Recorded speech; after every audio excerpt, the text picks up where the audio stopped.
Hey guys, Jill here from Ask a Vet Tech. Today we're going to talk about dog parks, the good, the bad, and the ugly. I have a lot of information to toss at you today, and I hope that you use this information to guide you to help you make the best decision for your dog. Starting with the good, of course. They allow your dog to burn energy. Dogs need a space to play and run and be free without a leash to do what doggies do best. For many people who live in the city, their dog has spent all their time on a leash. If it weren't for dog parks, they would not have the opportunity to be a dog and run free. Not only is the dog park a great time for dogs, but for us humans too.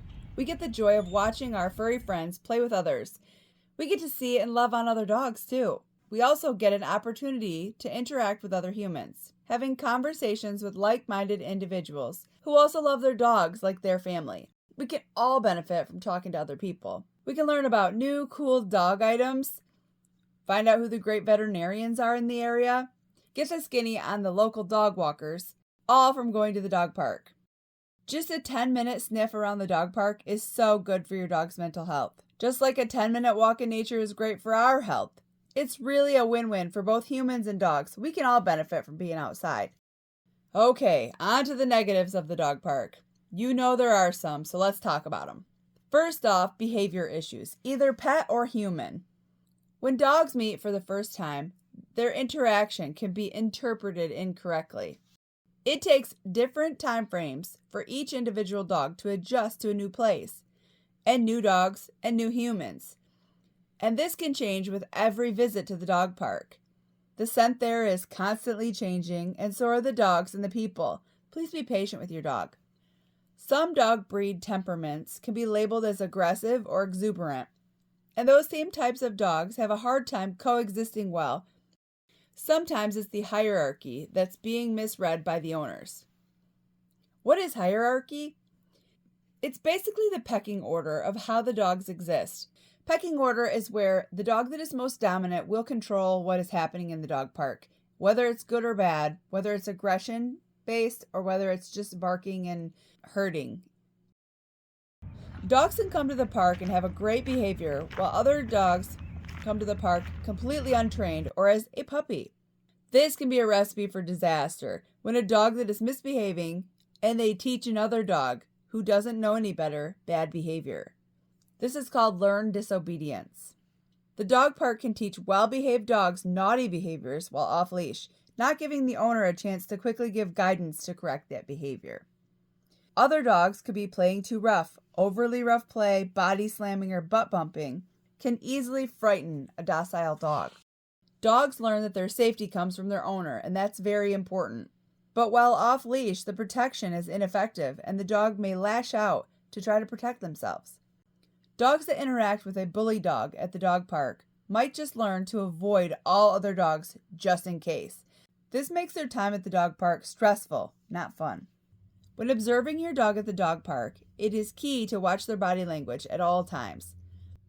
This can give you insight into if there's going to be an issue or not. I mean, not always, but most of the time you can watch their body language and they're an open book with their body language. Now don't go being a hover parent. Make sure you allow them to free play, but also keep an eye out for the cues that your dog might not be having a good time. Things to watch for would be ear position. Here are a few photos of good ear positions saying, I'm engaged, I'm having a good time, I'm listening for what's coming next, and I feel safe. These positions here scream, I'm unsafe, I could lash out, I don't like what is happening here. This would be a good time to intervene and remove your dog from the situation, or ask the owner of the other dog to redirect their dog. Body language is a huge cue as well. Standing with a tall, upright tail erect like this means I'm excited, I'm ecstatic to meet you, let's play. It can also mean I'm unsure of the situation, so making myself larger than life to assert my dominance in the situation is what I'm doing here. There are many other things that no one really thinks about when they bring their dog to the dog park, such as a past event or trauma that your dog may have endured in the past. This can make your dog uncomfortable from the moment they arrive. So reading their body language before they ever enter the gate is super, super important. I guess what I'm saying is just know your dog. And watching them while they're at the park is key to keeping playtime safe and fun. If you found value in this video, please feel free to like, share, and subscribe. It helps me out a ton.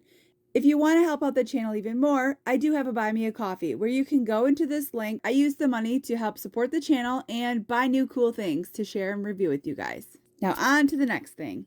Knowledge is power. Knowing proper behavior for your dog is so important. I rank it right up there with food and water. So limiting time at the dog park can help an overactive or aroused dog keep in check and keep their behaviors positive. Make sure you are willing to step in and interrupt poor interactions with your dog. This is so important. Many people don't want to offend the other dog owner in fear that getting a bad rap at the dog park, so they allow the poor behaviors to continue. That's not good. There is a small group of dogs that I feel should not go to the dog park unless there are no other dogs at the dog park. Examples would be a dog that is too shy, too bold, too defensive, have a tendency to guard their owner, to guard balls or toys. Just know that it's not mandatory that owners take their dogs to the dog park. Many people feel this way because, well, there's a dog park. Why shouldn't I take my dog there? I probably should take my dog there. And they go through this personal battle of, should I take my dog to the dog park or not? Just know it's not mandatory. Here are some behavioral tips for the dog park. 1. Do check out the entrances before entering. If there are a ton of dogs at the gate, maybe ask the owners to hold back their dogs for a minute so you can enter quietly. Most owners will comply with this. Pay close attention to your dog's play style. Break up any play if it is not serving your dog. I mean, this is why you came here in the first place, is to allow your dog to have fun. If they're not having fun, make sure you interact. Remove your dog if they seem afraid, are being bullied, or if your dog is requesting to leave. If they're standing at the gate looking at you, it's time to go. Leave all special items and toys at home or in the car. If your dog doesn't want to share, this will reduce the risk of resource guarding. Pay attention to your dog's behavior. If they even want to attend the dog park. If when you walk up to the gate, they're pulling the other direction, that's your cue. Maybe just go for a walk instead of all that interaction with other dogs. Now on to the don'ts. Don't believe that your dog can work it out if you give them time. This is not a good idea. This approach most commonly ends in a bad dog fight. Don't sit down with the other owners and not watch your dog. Don't assume that a certain type of dog, German Shepherds, Pit Bulls, or Bulldogs, are aggressive. It might surprise you who's not and who is aggressive at the dog park. Don't take advice from other owners as gold. If you're having an issue with your dog's behavior, please seek out a trainer, or if it's a medical issue, please go to the veterinarian.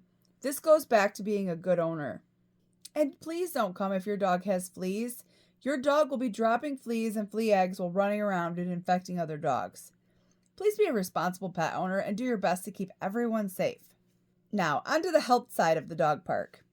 If your child was sick at school, would you keep your child home until they're well?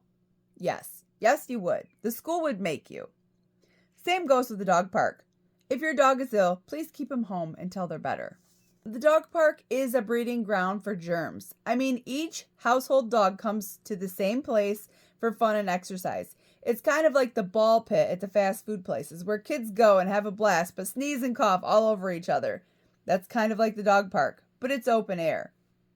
So if your dog is a puppy, please do not take them to the dog park until they're fully vaccinated, meaning they've had 3 distemper vaccines and a rabies vaccine at the bare minimum. Sicknesses such as parvo, distemper, and kennel cough are all shared through bodily secretions. Leptospirosis is shared through a water source. If you don't know what these are, please watch this video right here, where I talk about all things vaccine related. Things that the veterinarian vaccinates your pet against are for their safety. Many of those things can kill your dog, so don't snooze on vaccines. Flea and tick prevention is also a thing that your pet should be on if you're going to the dog park. You don't know if a dog has fleas. It's just best to protect your own. Now, sharing a water bowl at the dog park comes with its own issues. Did you know that dogs can get an oral papilloma virus from sharing a water bowl, slobbering on it, or licking each other, or sharing a ball? What is oral papilloma virus, you might ask? It usually affects dogs under 2 years of age, but can attack any dog with a lower immune system. There's no vaccine for it, and it can do this to your poor dog. It's highly contagious. Other risks from drinking from the same water bowl at the dog park come from the form of E. coli, Salmonella, or MRSA. A typical home water bowl contains a ton of bacteria, but just imagine sharing it with other dogs. Imagine the bowl under a microscope with hundreds of dogs drinking from it, no one washing it out. Now, do I think dog parks are all terrible? No. Do I think all dog parks are good? No. Do I think that every human should take their dog to the dog park? No. Honestly, I live in the country and my dogs have never been to the dog park. We have a big, huge runaround area and I have a big field they can play in. If I lived in town, I would consider the dog park. There are other options rather than going to the dog park. You could walk them on a trail. You could run through the woods. There's so many things. There's state land all around. You can find other places to go than the dog park. But if you choose to go to the dog park, just know that there are risks involved. If you have any questions or comments, please leave them below. I'd love to hear from you. And as always, I'm here for you. You're here for your pet. Have a great day.